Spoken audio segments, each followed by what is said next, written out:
En octobre dernier, la 27e région s'est rendue à Los Angeles pour rencontrer 14 des villes engagées dans le programme Innovation Teams de la Fondation Bloomberg. Petit récit de voyage et d'étonnement. Mais d'abord, le programme iTeams. Qu'est-ce que c'est ? iTeams est l'un des 8 programmes de la Fondation Bloomberg, dédié à l'innovation publique. Michael Bloomberg est un entrepreneur américain. Il a été maire de New York pendant 3 mandats, entre 2002 et 2013.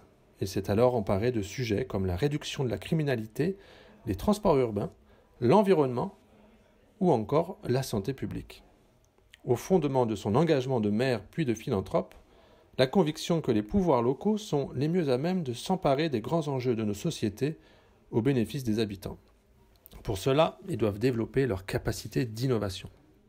Le programme iTeams soutient le développement de laboratoires d'innovation dans 24 villes américaines, canadiennes et israéliennes, ainsi qu'en France, puisqu'il est partenaire de la 27e région et du programme La Transfo.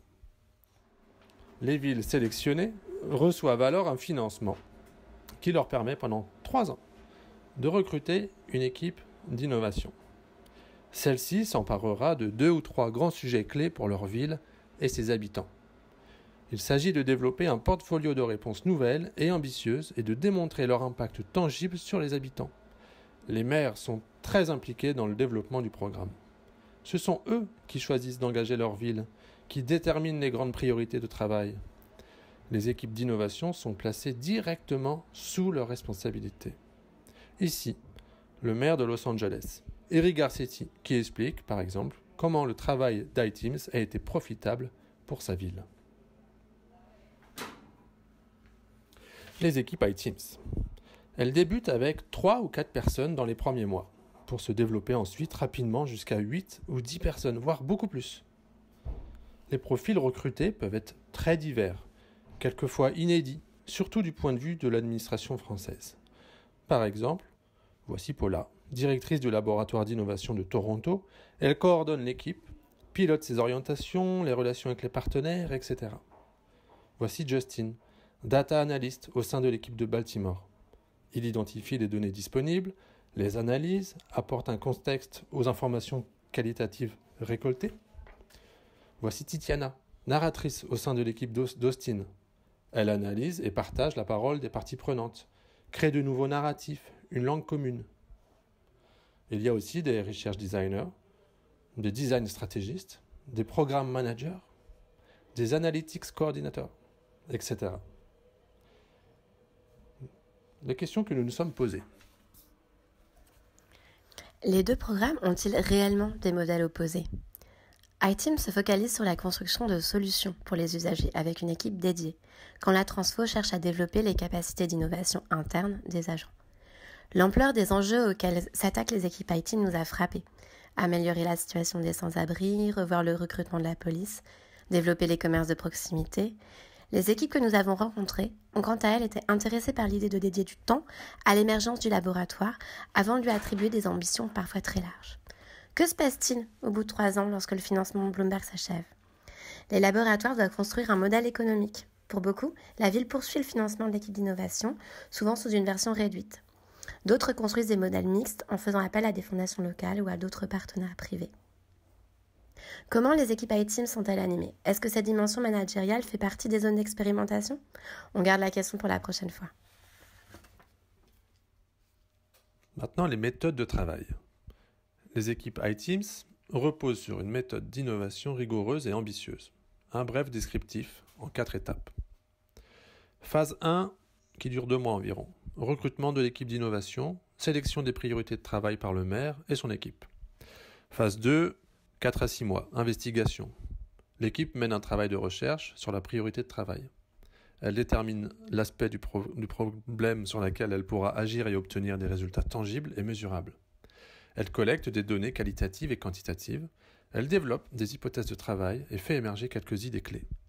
Phase 3, idéation. Sur la base de ces idées clés, l'équipe iTeams développe un portefeuille de projets de court, moyen et long terme et en déploiera certains. Enfin, la phase 4, la mise en œuvre. Les services ou acteurs locaux porteurs des projets les mettent en œuvre avec le soutien des équipes iTeams. Ils évaluent en continu la manière dont les projets permettent d'agir sur la priorité d'origine et d'améliorer la vie des habitants.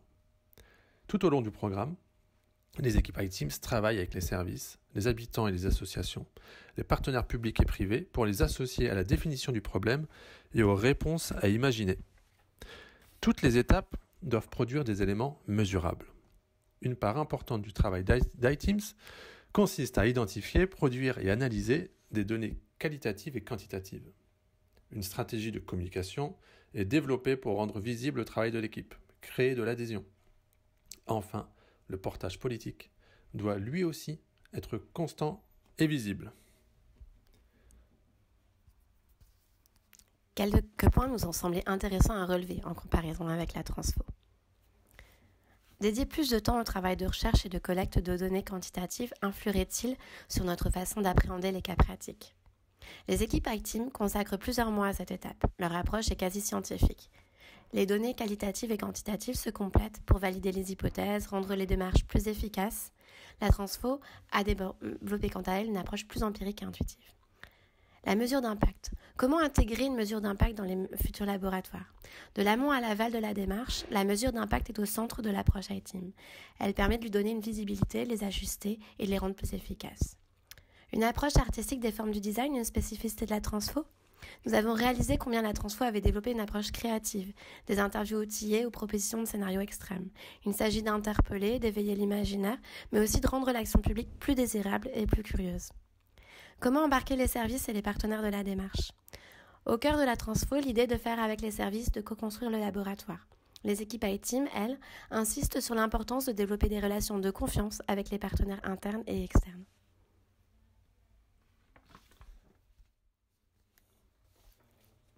Abordons les sujets de travail. L'équipe d'innovation s'attaque à quelques grandes priorités, des thèmes transversaux et complexes. Quelques exemples de sujets.